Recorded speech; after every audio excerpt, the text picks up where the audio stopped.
This is Morten from English TV. I have the honor of talking to CEO Fordem Bowersem from Printing United Alliance, and we are at the heart of Printing United right now, aren't we? I would think this is the heart of Printing United. It's good to see you again. How are you doing? I'm good. Yeah, good.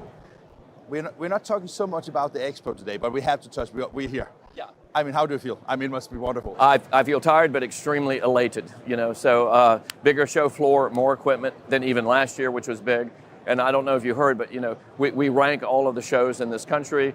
And so we went from like number 98 in 2018 to number 50 in 2019 with the inaugural Printing United. Last year, even after a 2-year hiatus, we were number 32 in the country in terms of the trade show. So, and we're bigger this year than last year. So that's really good. Good attendance, everything seems to be going great. So the only thing is that puts the expectations higher again every year, right? It does, yeah. They want to see that trend continue. I don't know how long we can. Now it is like an asymptote, right? So it's going to be harder to climb. We're not climbing 18 notches next time. It's going to be, it might be 4. But I mean, think of this. Maybe sometimes it's more important to actually find the formula that works for you as an organization and for the American audience, right? Yeah. So I mean, the great thing about this is, and as you know, we've been around. We've had this discussion about trade shows and so on. And what people are used to hearing is, oh, it's a little smaller this year. Oh, it's a little fewer people this year. To see something in print growing in leaps and bounds by 30,000 net square feet, by 500,000 tons of equipment, every year. People are so inspired and enthusiastic, and they feel really, it's cathartic, right? They feel great about the industry that they're in as a result of the electricity, the dynamism on the floor. It's a very vibrant, community, and so that is, and we don't do that. They do that. We make it possible. But I would wonderful. say, I mean, you cannot dismiss that the frame is, I mean, that is the initiator of the success for your exhibitors, right? Yes, I would think so. I mean, basically, I think our ability to capitalize on this concept of printers not staying in their lane, understanding that's what it was, understanding and really listening to the marketplace. What do printers need? What would they like to see in a show? What do the exhibitors want in a show?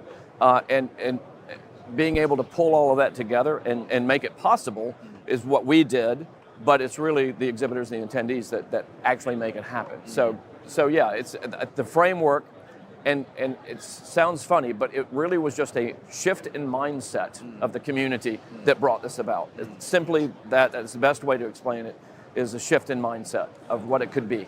One of the things I like about you as a person, but also your background for actually doing this, I mean, you were a printer yourself, right? Yeah. I take that when Mark Supers continue blabbering about the convergence and under one roof thing, right? Yeah. I was just thinking that is a kind of a living evidence that now we have large format, we have textile, we have commercial print. Yeah. I mean, the only thing that I have not seen yet is maybe the label segment, but I mean, there's still room for growth, basically, right? Well, there is, and now we do have some label presses on the floor. We've got, we've got. Just not seen them yet. Yeah, I haven't seen it. So go to Durst, Gallus, Sure. Now there is a very strong niche show that has labels only.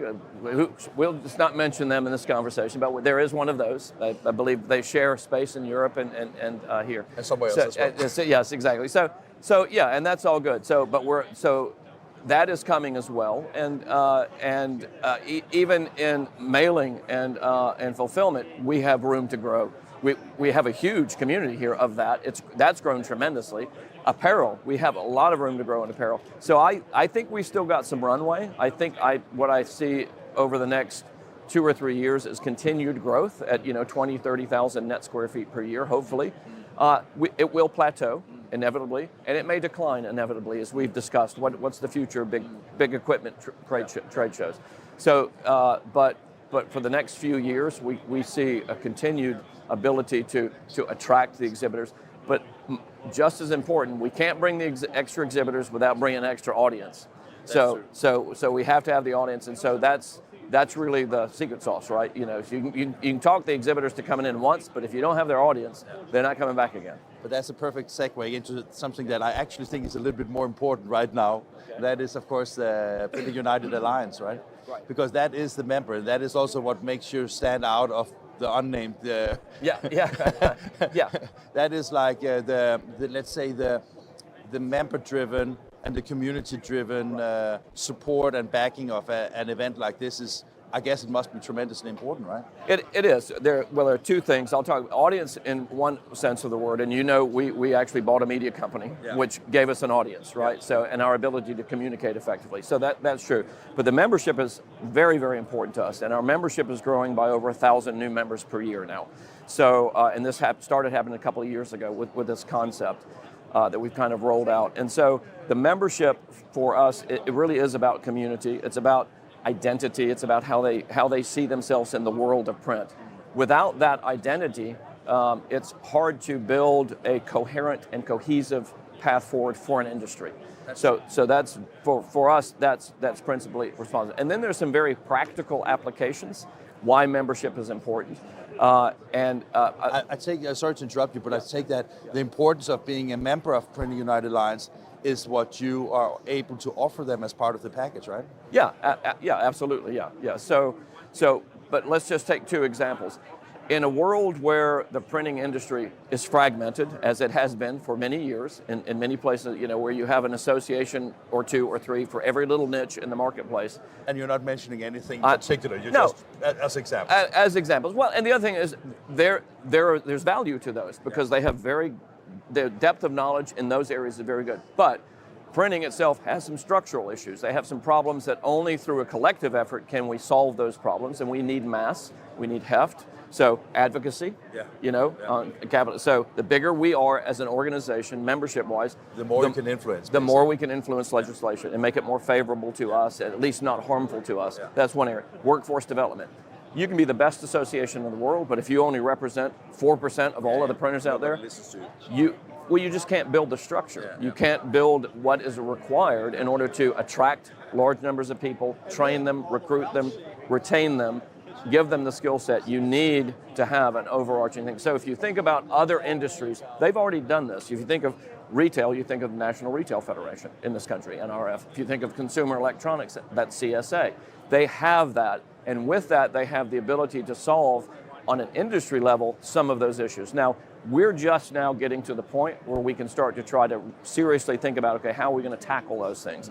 But membership is critical and key in order to be able to tackle those things, because we need them closely aligned and we need to aggregate those voices. And I guess that with our industry, we are so personally vested in our companies and our members, so bringing all the PIAs together into, like, let's say, one alliance is, first of all, it's about the communication side to it, of course, but it's also by identifying the value for the people that are locally, they go for the coffee meetings and exchange of things like that, understanding that the legislation, the G7, the influencing part and the political part is something that you cannot do on a local level, basically, right?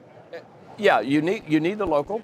I'm not discounting the local, but yeah, at the local level, you're not going to do some of those other types of issues that I think are more intractable, or seemingly intractable. Yeah. So you kind of have to have that breadth and that vision to be able to do it in a large way. And of course, for us, what we've done is a lot of associations charge a lot of monies in dues. It can be thousands and thousands of dollars a year to join, and that's principally where they get their funding from, right? Here, that's not principally where we get it. Dues are a small fraction, probably, I'm guessing, somewhere in the neighborhood of 3% of our total. Yeah, 3%. That, and so we're more of an, people don't like Amazon, but we're kind of an Amazon Prime model, right? So for the small amount of dues that you pay, which is about $400 a year if you're a corporate printer, all of your members can be free. And you get a lot of stuff for that that's free. You get research, you get the journal, you get a lot of information for free, you get access to our subject matter experts, all of that's free for members. But then there are other things that you might have to pay for. So you go to the iLearning Center, you get a discount on that. So it's more what you value and what you buy. You're going to get a discount, but you choose what you want instead of, I'm assuming you're going to want all our courses, so give us $8,000. Yeah. That's not how it should work. It might be right, but most likely not. Yeah, so this gives them the flexibility to determine, okay, table stakes is $400, and then we might spend here, we might spend there, we might spend nothing. But it also gives you, let's say, a more like business incentive mindset, because that basically means the iLearning things and the services you provide needs to be according to demand in market. That's right? Exactly right. And I love my sister associations, all associations, printing, otherwise, but they'll start something, and it'll be okay, but they never discontinue anything, because they don't have that market element in it, right? Yeah, exactly. Yeah. So there has to be something that injects discipline into our decision-making process. So just like any business, and we really run like a business. I mean, not for profit. I like to tell people that's a tax distinction. And that's also but it's also important because then people also know that the money that they distribute to you are distributed to that voucher. Every dollar that comes into our coffers is used on behalf of the industry. So unlike other organizations who have big shows, those are for the benefit of the people who own those shows. This is owned by the printing industry. Yeah. And you said that it's about now you're starting to really leverage the power of the community. But I guess, I mean, if you look at it, it's not that old an organization. And, it takes time to both get your feet on the ground. I know that both you and some of your co-executives are very impatient people when it comes to getting things done, right? We are impatient, yes. Yeah, but on the other hand, that is also like you have been really a strong force driving the alliance forward, right? So just imagine that you didn't have that impatience. You said, okay, we do it in the next 10 years or the next 10 years. It would never come to where you are today, right? Well, so we do try to keep moving apace.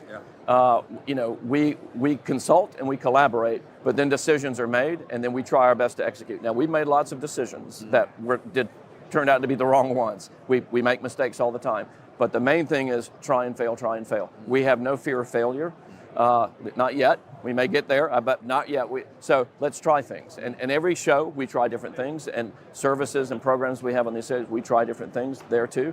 Some work out, some don't. But it's try, fail fast, and then move on to the next thing. If we need to discontinue something, we're not sentimental about it.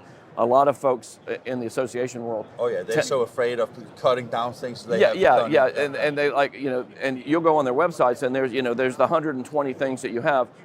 89 of which are never used by anybody, but it looks like they have a lot of value. And so winnowing that down is a discipline. And what we're doing is we're letting the market help us determine which ones are really valuable.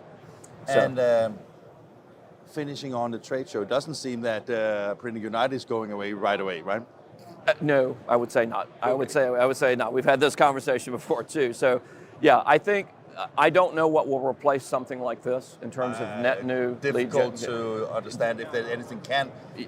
I'm not. It one-to-one. Now, right? I'll be the first to tell you, if OEMs could figure out how to, they probably would. Because it's expensive for them, and my heart goes out to them. Yeah. But the reason why we built this is because we felt that this was a better use of their marketing dollars because they have all the audiences in one place. I mean, think of this as maybe also just as like a conclusion of this. I mean, one thing is that it costs a lot of money to do that, and they would probably not do it if it wasn't worth for them doing it, right? And secondly, you have the biggest media outlet in North America in our industry, right? So that combination gives exposure, knowledge, and sales opportunities, and that's what we're about, basically. Yeah, absolutely. Yeah, I mean, it is these kind of three legs of the stool. You have the events, you have the media, and you have the association.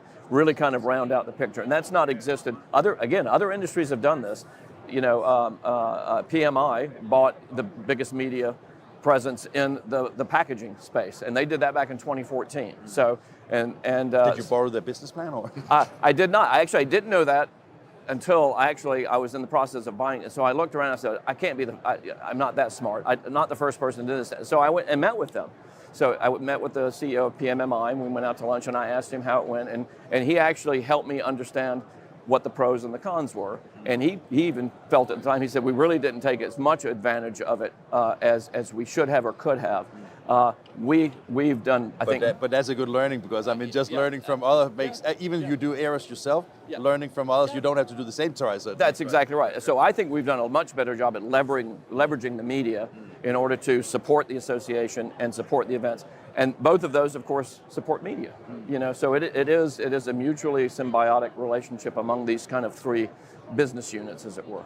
Last thing, I promise you. Yeah.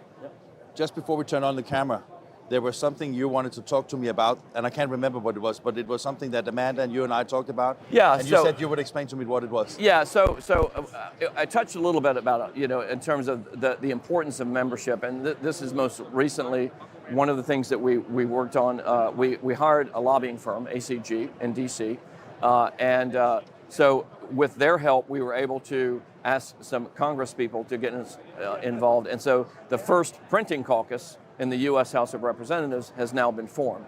And so a caucus, you're not from this country, so maybe you don't know what that is, but essentially it's basically a group of congressmen, can be congressmen and senators, who get together that have a common understanding of a particular industry, and they are our beachhead.